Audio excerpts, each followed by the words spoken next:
Ini yang pertama ya, setelah kitab. Pertama dalam isu kewujudan Allah. Artinya isu apa? Kalau Allah wujud itu sudah pasti ya. Dan ini jadi kesepakatan semua umat Islam. Tapi Allah wujud di mana? Nah, ini ada isu belakangan percanggahan antara semua umat Islam. Ataukah Allah tidak boleh dikata di mana? Ya. Dalam Khalqu Af'al Ibad, Imam Bukhari menegaskan masalah ini dan mengutip sekaligus dari generasi as-salaf as-salih. Beberapa nama yang kita sebut di situ. Pertama dari Wahb bin Jarir. Beliau mengatakan ketika apabila membantah Al-Jahmiyah, mengatakan Al-Jahmiyah Az-Zanadiqah. Kalangan Jahmiyah itu adalah kalangan zindiq. Artinya beliau kata kalangan yang sebenarnya dalam hatinya tidak betul-betul berislam atau beriman. Innama yuriduna atau yaduruna annahu laisa 'alal arsy istawa. Punca daripada akidah Jahmiyah itu adalah anggapan bahwa Allah Ta'ala itu tidak beristiwa di atas arsy. Itu intinya. Tapi mereka tidak berani langsung menyatakan itu, maka mereka menyatakan Quran itu makhluk. Nah, dari bab itu. Ya, lalu mereka katakan Tuhan ada di mana-mana. Nah, apa maknanya ada di mana-mana bagi Jahmiyah? Maknanya adalah tidak ada di atas alam. Jadi adanya di alam ini. Sementara di alam ini kita hanya melihat makhluk-makhluk. Nah, maka dia tidak menetapkan ada sesuatu di atas alam itu, sehingga tidak menetapkan adanya istiwa atau persemayaman Allah di atas arsy. Wa qala Ibnu Mubarak mengatakan, la naqulu kama qalatil Jahmiyah. Sama dalam konteks membantah Jahmiyah. Belum ada kalangan ahlu sunnah yang terpengaruh oleh Jahmiyah ini. Ya, semuanya masih hanif di atas akidah generasi sebelumnya. La naqulu kama qalatil Jahmiyah innahu fil ardi hahuna bal 'alal arsy istawa. Kita tidak katakan seperti dikata oleh Jahmiyah bahwa Allah Ta'ala itu ada di bumi ini, tetapi Allah itu beristiwa di atas arsy. Wa qila lahu, beliau ditanya, kaifa ta'rifu rabbana? Bagaimana engkau mengenal Tuhan kita? Apa jawab Ibnu Mubarak? Fauqa samawatihi 'ala arsy. Ini masyhur bahwa kita mengenal Allah itu adalah Tuhan atau zat yang ada di atas langit-langit, yang ada beristiwa di atas arsy-Nya. Wa qala Sa'id bin Amir, ulama terdahulu juga, al-Jahmiyah asyarru qaulan minal yahudi wan nasara. Jahmiyah itu lebih buruk perkataan atau pendiriannya dibandingkan Yahudi dan Nasrani. Qad ijtama'atil yahudu wan nasara wa ahlul adyan. Yahudi, Nasrani, semua pengikut agama-agama yang masih belum tercampur ini sudah berijma bahwa Allah Subhanahu wa taala itu di atas arsy. Wa qaluhum, sementara mereka mengatakan laisa 'alal arsy syai'. Di atas arsy tidak ada apa-apa, tidak ada Tuhan. Wa hadzara, ini kata Imam Bukhari sendiri. Wa hadzara Yazid bin Harun. Yazid bin Harun salah satu ulama Ahlus Sunnah mentahdir atau memperingatkan Jahmiyah, memperingatkan umat Islam mengenai Jahmiyah dengan mengatakan man za'ama anna ar-rahmana 'alal arsy istawa 'ala khilafi ma yakirru fi qulubil 'amati fa huwa jahmi. Ya. Barang siapa yang menganggap bahwa menafsiri ar-rahmanu 'arsy istawa itu berbeza maknanya dengan yang dipahami umat Islam, orang awam saat itu, maka dia Jahmi. Jadi kadang ada Jahmiyah yang tidak berterus terang. Dia kata, saya beriman ar-Rahmanu 'ala arsy istawa. Tapi maknanya bukan Allah di atas arsy. Ya, Allah bukan bersemayam di atas arsy, bukan beristiwa di atas arsy.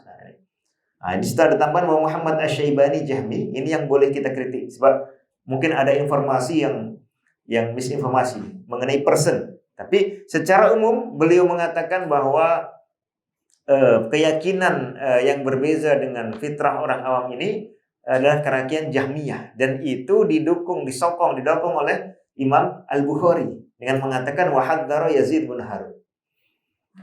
Jadi Imam Bukhari menyampaikan akidahnya bukan dari buah pikiran beliau saja, tapi beliau ambil dari para ulama terdahulu. Wa qala Dhamrah ibn Rabi'ah an Sadaqah qala sami'tu Sulaiman at-Taimi. salah satu ulama di masa salaf, yaqul lau su'iltu aina Allah, kalau aku ditanya di mana Allah, jadi boleh ini pertanyaan, tapi ditanyakan oleh orang yang tidak tahu. Rata-rata orang sudah tahu sehingga tak perlu apa? Pertanyaan ini. Tapi kalau ditanya lau su'iltu aina Allah la qultu fis sama, akan aku katakan di atas langit atau di atas. Fa in qala fa aina kana arshuhu qabla as-sama? Lantas di mana arsy-nya sebelum adanya langit? La qultu 'alal ma, di atas apa? Di atas air. Fa in qala fa aina kana arshuhu qabla al-ma? Di mana arsy Allah Subhanahu wa taala sebelum Allah ciptakan air? La qultu la a'lam. Aku katakan apa? Aku tidak tahu. Nah, jadi akidah ini juga didasari oleh nas-nas yang ada. Kalau nasnya menjelaskan, maka kita boleh jelaskan. Kalau nasnya tidak menjelaskan, maka kita pun katakanlah a'lam. Qala Abu Abdullah, nah ini Imam Bukhari. Wa dzalika liqaulihi ta'ala. Artinya apa? Imam Bukhari memperkokoh pernyataan ini dan mengatakan dan menyebutkan dalilnya wala yuhituna bi syai'in min 'ilmihi illa bima syaa dalam ayat kursi. Yakni illa bima bayyan. Ya. Mereka tidak akan mengetahui apapun ilmu Allah itu kecuali yang dikehendaki Allah, artinya dikehendaki untuk dijelaskan oleh Allah. Maka kita pun katakan, kita paham ayat-ayat ini, tapi kita tak tahu kaifiyahnya. Sebab apa? Allah Ta'ala tidak bagi ke kita penjelasan mengenai kaifiyah itu. Jadi kalau kita ditanya,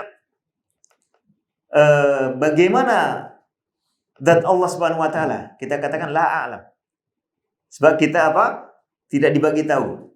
Qala Abu Abdullah wa qala Ibnu Uyainah wa Mu'adz bin Mu'adz wal Hajjaj bin Muhammad wa Yazid bin Harun wa Hashim bin Al-Qasim wa Rabi'ah ar-Rubai' bin Nafi' al-Halabi wa Muhammad bin Yusuf wa Asim bin Ali bin Asim wa Yahya bin Yahya wa ahlul ilmi. Beliau menyebut banyak, ramai guru. Nanti akan disebut lebih detail lagi, lebih banyak lagi, lebih ramai lagi di i'tiqad riwayat Al-Lalakai. Man qala al-Qur'anu makhluk fa huwa kafir wa qala Muhammad bin Yusuf, kalau tidak salah ini Imam Al-Firyabi, man qala innallaha laisa 'ala 'arsyihi apa? Fa huwa kafir. Barang siapa yang berkata bahwa Allah tidak di atas arsy-Nya, maka dia kafir. Beliau tak kata barang siapa yang mengatakan Allah ada tempatnya dia kafir. Beliau tak kata itu. Beliau kata apa? Barang siapa yang mengatakan Allah tidak di atas arsy-Nya, maka dia kafir. Wa man za'ama annallaha lam yukallim Musa fa huwa kafir. Barang siapa yang menganggap bahwa Allah tidak berbicara kepada Nabi Musa, maka dia kafir. Di masa salaf, hukum-hukum ini sangat tegas. Ya, sangat tegas. Sebab waktu itu ahlu sunnah masih banyak. Belum ada alasan untuk orang terkena syubhat sampai dia tidak paham dengan perkara ini. Sebab masih sangat tersohor ahlu sunnah wal jamaah. Tapi penerapan mengenai hukum kafir, hukum fasik dan seterusnya ini kenalah tunduk pada syarat-syarat dan ada tidaknya halangan. Ya, tak boleh kita sekonyong-konyong dengar mangqala innallaha laisa 'ala arsy fa huwa kafir. Lalu kita buat list siapa yang kafir nih berdasarkan ini adalah tugas daripada mahkamah. Ya, mahkamah pengadilan tuh kena tanya dulu dia ada alasan apa, dia ada hujah apa, dia tahu atau belum. Ya, dia ini boleh paham atau tak boleh paham dan seterusnya. Tapi inti yang ingin kita sampaikan di sini adalah apa isi keyakinan daripada salafus saleh yang kemudian dilanjutkan oleh Imam Al-Bukhari. Di sini jelas Imam Bukhari mengikut salaf saleh itu semuanya. Bahkan beliau perkokoh dengan beberapa argumentasi. Ya. Ini tentang kewujudan Allah ya.